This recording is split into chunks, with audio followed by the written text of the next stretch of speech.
Where am I? What the hell? Rise and shine, sleepyhead. It's time for supper. Welcome to Watch Mojo, and today we're counting down our picks for the most unsettling games to date.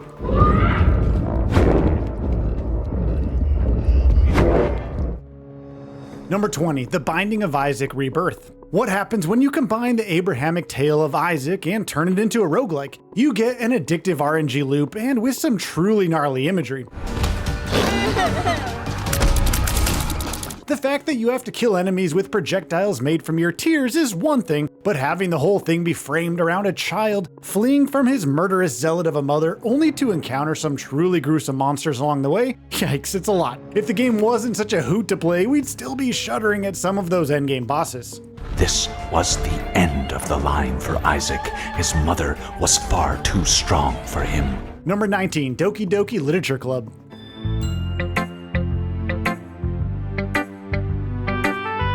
A phenomenon upon release, what was supposed to be another visual novel about finding love in a fictional high school became something far more sinister. Before we knew it, we were playing a dark satire that took all the tropes of the genre and turned them right on their head, with an extra splash of graphic violence for good measure. Try as you might to pursue your dream girl and achieve that Doki Doki happy ending, but it becomes all too clear that you are not in control, not at all.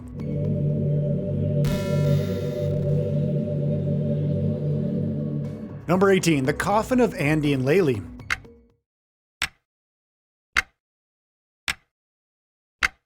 Andrew and Laylee Graves are a pair of siblings caught in dire circumstances, dealing with an outbreak, cultists being abandoned by their parents, and the threat of starvation. On the other hand, they also have no issue when it comes to killing, cannibalizing, and summoning demons in order to survive. Yeah, these two are beautifully toxic together, struggling to survive in a world that seemingly wants them dead at every turn. Given the game's episodic structure and multiple endings, there's a smorgasbord of sin to uncover here. And yes, that does include the now infamous incest route.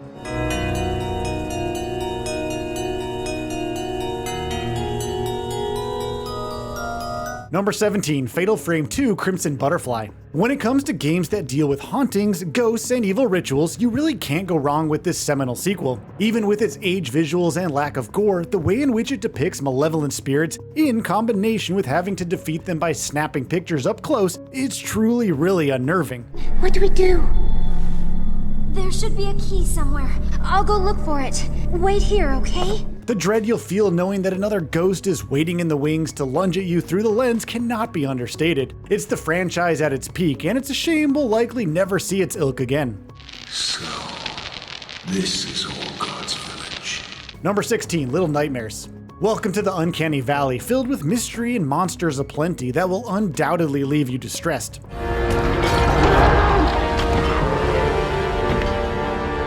As a child with nothing more than a yellow trench coat to her name, you're forced to navigate through a perilous array of locales, filled with misshapen creatures that straddle the line between human and something out of a Tim Burton fever dream. There's no fighting back, only running and hiding. And whilst that's scary enough, sure, it's the gradual unraveling of the child's dark purpose that really sets our teeth on edge.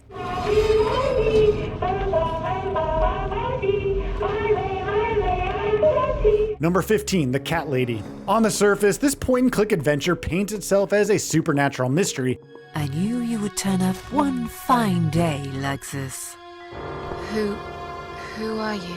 Where a middle-aged woman, following an attempt to take her own life, is tasked with eliminating some truly despicable individuals by an entity that may or may not be death itself. However, underneath it all, the narrative interweaves commentary on painfully real issues, such as self-loathing, the hollowness of life, as well as the various complexities of mental health. Both of these aspects come together to hit you like a freight train, and while the gaming experience may be a depressing one, it's nonetheless engrossing. It was winter. Getting dark early. He just disappeared into the night. Number 14, Welcome to the Game. Hey, so yeah. Are you sure you want to do this? As if a game based around the deep web wasn't going to have unpleasant elements to it, especially one built around the singular goal of finding a way to locate a red room, aka an online execution. To do so, players have to navigate websites with deplorable contents, looking for parts of a URL that will gain them access to the red room. And if that wasn't all bad enough, you also have to perpetually log out and hide to ensure you aren't kidnapped and turned into the star attraction of the Murderathon. That's about it. You are now ready to explore the deep web. Number 13, My Lovely Daughter.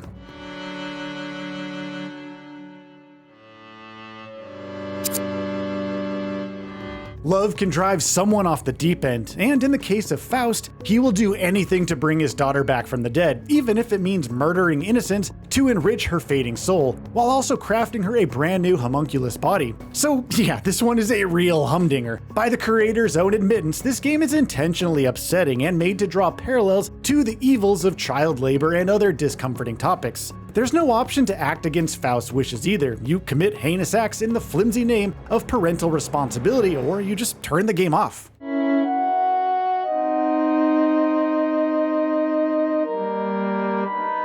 Number 12, The Mortuary Assistant. The only way to save yourself is to banish the demon before you're too far gone. You couldn't ask for a better profession to serve as the basis of a horror game than one that deals with examining the dead. While it's partially a walking simulator, the premise alone of having to go through the motions of taking part and investigating corpses while trying to avoid demonic possession ensures that the whole experience is rife with plenty of scares. Those with a weak constitution or can't stomach the idea of messing around with a deceased body should certainly think twice before applying for this position. I suppose a first-name basis is in order. Did I make it? Is it over? Number 11, Inside.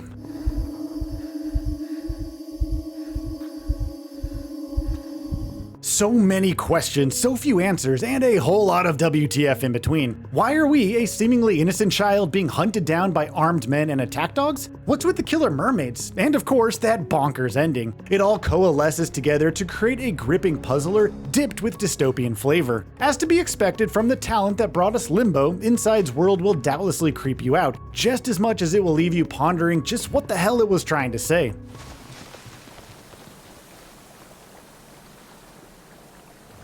Number 10, This War of Mine. There's no creatures to cull, no paranormal problems to overcome, just a bunch of ordinary people trying to survive a desolate war zone. A harrowing strategy game inspired by all too real events, players are tasked with keeping a group of civilians alive until a ceasefire is declared. This involves keeping those under your charge both alive and their spirits raised, which is far easier said than done. Hunting for resources, dealing with other hostile survivors, making life or death decisions, this thing has stress and sorrow woven into every single pixel.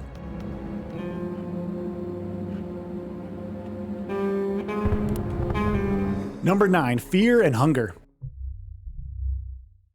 The RPG that lives to make you suffer, with the only thing crueler than the mechanics being the enemies you encounter as you venture into a dungeon anyone in their right mind should definitely stay clear of. Rest assured, it's not just the difficulty spikes that will leave you shuddering, but also its gruesome death animations. Fear and Hunger doesn't just give you a game over screen, instead, you can count on watching your adventurer be subjected to an agonizing end depending on what nightmarish creature ended them. Skinning, torture, decapitation, other stuff we can't really discuss here. But be warned, you are not in for a fun time. Number 8, Silent Hill 2. Excuse me, I'm sorry. I No, was it's just... okay. I didn't mean to scare you.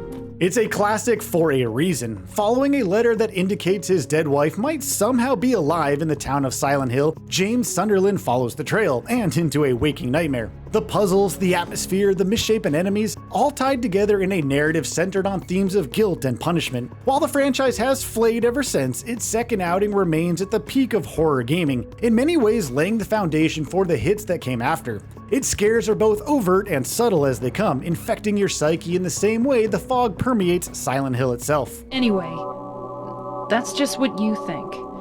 You don't really know anything. Number 7, Outlast. Little pig. Asylums are common settings in the world of horror games, but arguably the most terrifying among them is one found amidst the blood and carnage of Outlast. As a journalist only armed with a video camera and apparently zero sense of any sort of self-preservation, players soon find themselves fleeing from mutated monstrosities with murder on the brain. There is death, dismemberment, and darkness everywhere you run, made all the worse by the fact you cannot fight back whatsoever. We're still not over our encounters with Chris Walker or Dr. Traeger. Number 6, Bloodborne. From Software are just way too good when it comes to conjuring cosmic horror, and nowhere is this more prevalent than in Bloodborne. Well, you've come to the right place. Where beasts of the night and eldritch monstrosities run amok. Despite the player being armed with all manner of tough weaponry, it doesn't take away from how unnerving the transformed residents of Yharnam truly are. This is especially true of the bosses, many so otherworldly and distorted that no hunter can stand before them without feeling a little shaken.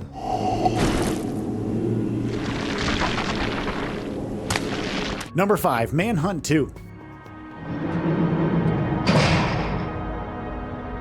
We did it. For the longest time, this game was both lauded and despised for being the most gruesome, unpleasant, and violent game in the medium, one that had you playing as a psychotic individual stealthily murdering his way through the game, dispatching his foes in the most intimately violent ways imaginable. Nothing is off the table here, with gore and every other unpleasantness front and center here. It's very much everything but the kitchen sink in how it handles its kills, which, depending on your tolerance for slashers, might just be a bit too much.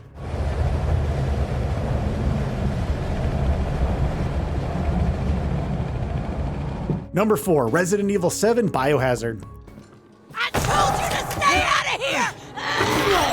In a single sinister stroke, Resident Evil reclaimed his crown as the king of survival horror, going from the absurdities of later franchise entries and into the insidious household of the Baker family. The limited resources, confined spaces, vexing puzzles, and nail-biting narrative captured the spirit of the originals, only now in a first-person perspective to really amp the whole psychological terror of being hunted by the Bakers and their mold-like afflictions, who themselves encapsulate a unique style of horror, ensuring you're kept on your toes all throughout your torturous tenure. He's not eating, Jack! He's not eating! Shut the hell up, Marguerite! Eat it for him! Get the hell out of here! Number 3, Omori.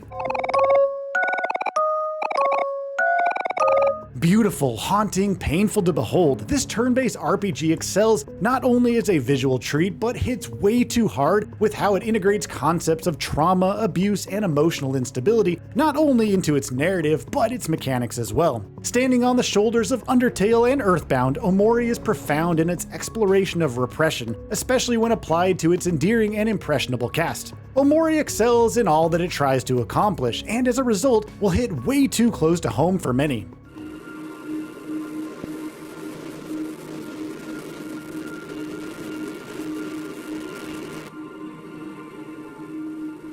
Number 2, I have no mouth and I must scream. It says, I'm a friend. Trust is essential. There may never be another point-and-click game that succeeds in conveying menace and hopelessness to such an absurd degree, and it's all due to its villain, AM, or AM. A supercomputer that loathes humanity to such an extent that not only does it annihilate the global population, save for 5 individuals, but then spends an absorbent number of years torturing them out of sheer spite, often by having them confront their own fundamental flaws as human beings via virtual escapades. There are no happy endings here, it's very depressing. Only attempting to outthink and outplay the smartest and most ruthless beings in existence. Yeah, good luck with this one. This is pointless. Before we continue, be sure to subscribe to our channel and ring the bell to get notified about our latest videos. You have the option to be notified for occasional videos or all of them. If you're on your phone, make sure to go into your settings and switch on notifications.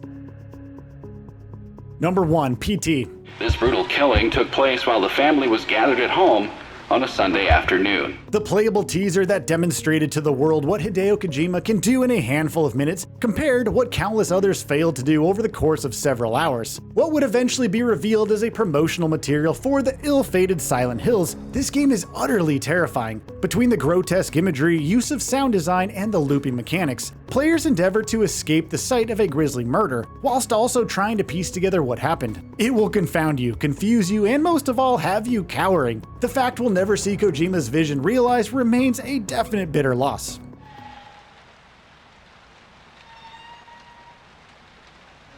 So which of these games kept you up at night? Let us know down in the comments. Yeah, but she ran away. We've got to find her. Did you enjoy this video? Check out these other clips from WatchMojo and be sure to subscribe and ring the bell to be notified about our latest videos.